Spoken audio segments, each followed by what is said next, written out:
জানতে চাই black card উনি ব্ল্যাক কার্ড ছিল, উনি এখান থেকে আমাদের থেকে 2000 টাকা দাবি করছে একটা টিকিটের জন্য। তো এখানে অপ্রীতিকর পরিস্থিতি একটা শিকার হতে পারতো, কারণ এখানে বাংলাদেশের সবচেয়ে বড় সমর্থক গোষ্ঠী বাংলাদেশ ফুটবল আলট্রাস ছিল। এখানে যদি আমরা নিজেরাই টিকিট পাই না খেলা দেখার জন্য, আমরা জানি 2 মিনিটের মধ্যে সব টিকিট শেষ।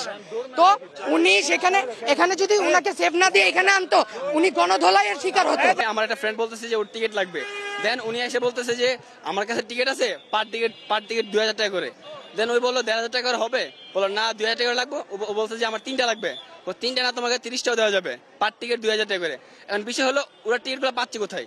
যেখানে আমরা 3 মিনিটের টিকিট সোল্ড আউট দেখিয়ে আমরা টিকিট পাচ্ছি না, ওইখানে ওরা টিকিটগুলো কোথায় পাচ্ছে? এখানে প্রশাসন আছে, তারপরে আপনার বিভিন্ন সংবাদ মাধ্যম আছে, এখন ওরা কিভাবে সাহস পায় যে এসে বলতে যে আমার কাছে টিকিট আছে, পার টিকিট 2000 টাকা? এটা প্রচুর মিসইউজ হচ্ছে, অথবা এখানের মধ্যে হয়তো বাফুফে জড়িত আছে। এই দেখেন উনি এখন টাকা দিচ্ছে, দেখতে তো পারলেন আপনার চোখের সামনে। আর আপনি যে বললেন কিছুক্ষণ আগে এই একটা প্রিন্ট আউট করে 10টাও তো করতে পারে, কিন্তু এটা কিন্তু করতে পারবে না, কারণ এখানেই সবাই আছে। এটা উনাদের কাছে টিকিট আছে, এমনকি উনারা বেশি দামে বিক্রি করতেছে।